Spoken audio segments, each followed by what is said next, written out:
the good, the bad, and the Spursy. Episode... Wait, which episode is it? Hello guys and welcome to episode 3 of The Good, The Bad and The Spursy. My name is Sam Chippeck. If you're new to this channel then please hit that subscribe button. I'm going to be covering you a lot of things that have gone on since the past week or 10 days or so. It's been a lot. When you haven't done an episode covering this so much, there is so much to talk about, and this is going to be a really interesting video covering the moods of a Tottenham fan from against Newcastle to today at this point right now. But firstly, thank you so much for getting me to 13,000 subscribers. Really appreciate that. Now let's push that number up and let's get to 14. So, if you haven't yet, hit the subscribe button. And just a little bit of a tip here, yeah? If you don't subscribe, the button remains red and you don't want it red. So turn that button grey. That's what we want to see. But anyway, in today's episode of The Good, The Bad and The Spursy, we are going to start off with Newcastle. Right, so, Newcastle. To be fair, the mood has forgotten a lot because of what's gone on. But you know what? We're going to rewind and we're going to forget what's going on right now. So it was Tottenham versus Newcastle. Started off an overall very good starting 11, I would say. You know, went 1-0 up thanks to Harry Kane assist to Lucas Moura. But, yeah. What was so Spursy about that? Well, what was Spursy was that we didn't kill our chances off and it was still 1-0. Don't get me wrong, it was a very good goalkeeper. Saving our shots, but there was also a couple of moments where Tottenham could have like literally killed it off if they weren't so selfish with their passing, like what Joe Lo Celso did, what Steve Bergwijn did, and Harry Kane failing to score from a very tight angle but instead going well wide. But what was so bad about that was VAR and the handball rule. Listen, VAR is killing the game. It is killing the game. Okay, Andy Carroll, as soon as he comes onto the game, it is exactly what he is trying to do. He's trying to get a handball out of it. Literally, with his big head and his stupid man bun. Although I can't talk, I had a man bun once upon a time. But anyway, his big head and his stupid man bun. Headering here and there. And finally, Eric Dyer was the victim of it. I mean, look. Let me demonstrate. Yeah, imagine I'm like standing here, alright? And if you jump, yeah, you're going to jump like this. With your arms wide like so, okay? So your arms are in a natural position. His back was turned to Andy Carroll when he was trying to get that ball off of him, yeah? But Andy Carroll looks at his hand and just headers it like that. And it's a handball, and apparently that is a penalty. Considering that I'm pretty sure there was someone in an offside position anyway, they clearly thought, oh no, Eric Dyer's unnatural hand position is a violation of the sport, so that's got to be a penalty. Absolute ridiculous and rubbish. VAR, handball rules, everything about it is rubbish, and it puts our game in this country to absolute shame. And it's just so obvious why you don't see English referees in Champions League games nowadays, or World Cups, or any international games, because the referees haven't got a bloody clue, and neither do those computer nerds, yes, I said it, computer nerds who know nothing about the game and just sit there and ruin the game for everyone else because they didn't get chosen for their school football team or whatever. I mean, even Steve Bruce said, the Newcastle manager, that the game is a shambles with these rules. He said it himself, and his team just shithoused a 1-1. When an opposition manager is saying this, then clearly, yeah, we're all pretty unhappy about this. But anyway, we move on 2 days later because, oh yeah, I forgot to mention, we had one of the most ridiculous breaks in football. This was the most difficult period of time ever, you know. I mean, we had Chelsea 2 days later, Haifa 2 days later, and then Man United 3 days later. But we'll get to that bit in a second. So it's Chelsea 2 days later, Carabao Cup, and my mood personally was, well, listen, yeah, we have got injuries because we thought Son was injured, but turns out he wasn't, yeah. We thought Son was injured, and we're just saying, listen, if we lose, then it just means less games. And of course, you know, pace merchant, overrated striker, Timo Werner scores to make it 1-0. You know, from a Reguilon mistake on his debut, so, you know, it just is what it is. And then, you know, it pretty much looked doom and gloom. Until the second half, we were really knocking on the door. And then towards the last minute, yeah, Lamela shithousery. You love to see it. Lamela actually scored an equaliser, which, to be fair, he didn't actually play bad that game. So you got to give it to Lamela. And then it went on to penalty shootout, and guess what, yeah? Frank Lampard got schooled by the master, yeah? Sit down, Lampard. You're getting sacked this season, mark my words. You haven't spent your money wisely. But anyway, the penalty shootout happened, and even Lamela scored, Lucas Moura scored. You know, the penalty shootout was going so well. Partly because their new keeper, well, whatever his name is, a lanky guy with a very long arms, Mendy I think his name is, He kept on diving the wrong way, despite we kept on going to the left or the right or whatever it was, until Kane took the penalty, and then finally he dives the right way, the way he should have dived, but Kane went the other way. And then, of course, the Mason Mount penalty, and I thought that was in, but it hits the outer post and goes out, and boom! We won the penalty shootout, scoring all goals. That felt good, honestly, that felt amazing, beating your rivals in the penalty shootout.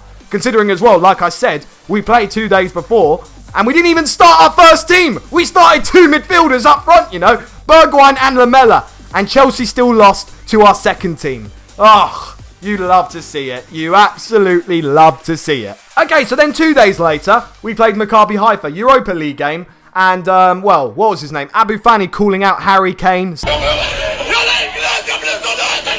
Saying, get on my, my private parts.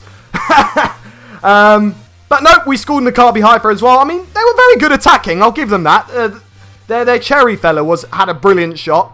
Was 1-1, but, we killed the game off, 7-2. I mean, there were 2 bullshit penalties, one for them, one for us, but rules of handball, rules of the penalty, just is what it is.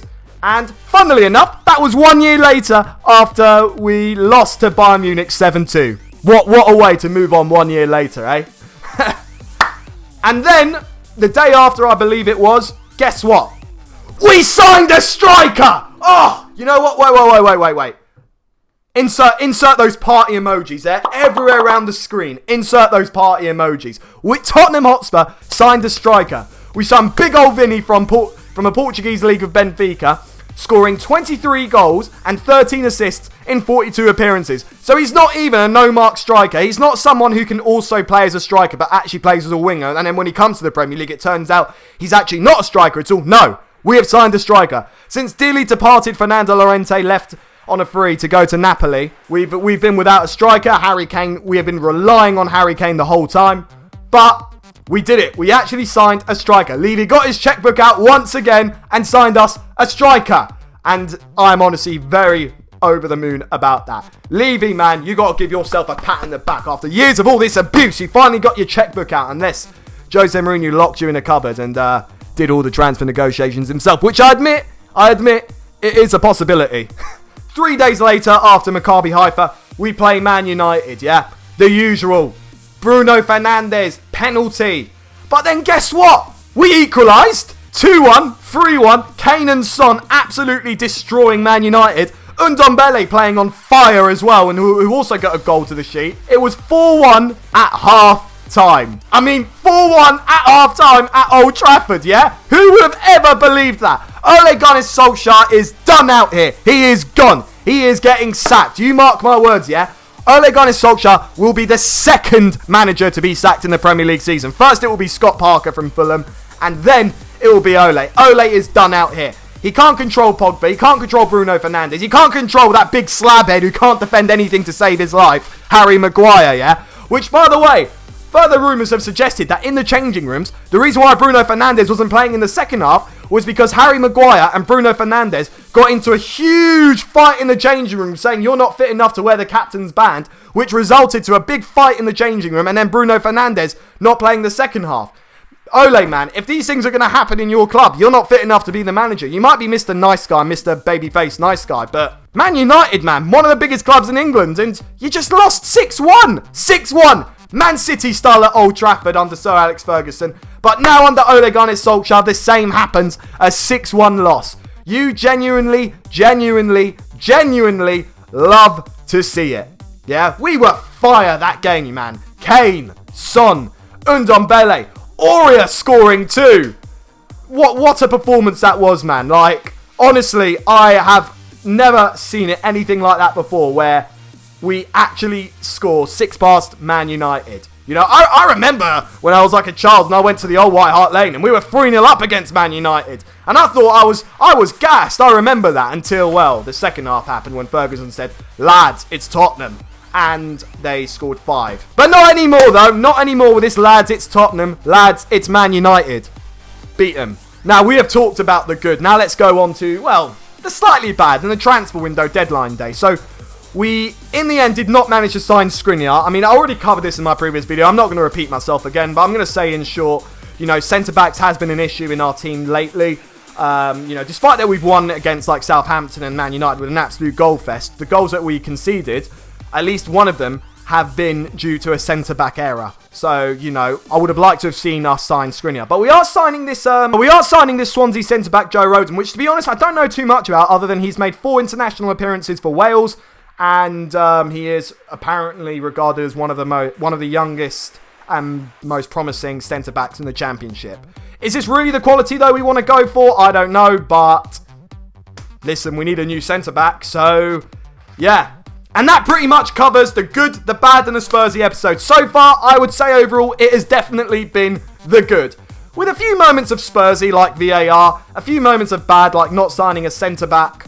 But it is what it is. The good outweighs the bad and the Spursy. That is my conclusion. If you like this video, please comment below. Please comment below what has been your good, your bad, and your Spursy moment of this week. And let me know if you want to see another episode, because quite frankly, I enjoy producing this type of content, especially when Spurs are on the up, The big question is, though, can Tottenham be title contenders? You never know, Everton, Tottenham being title contenders. Who knows? Who knows? But if you like the video, once again, please leave a like and comment below and subscribe to this channel and get me to 14,000 subscribers. And I will see you in the next upload. Peace out.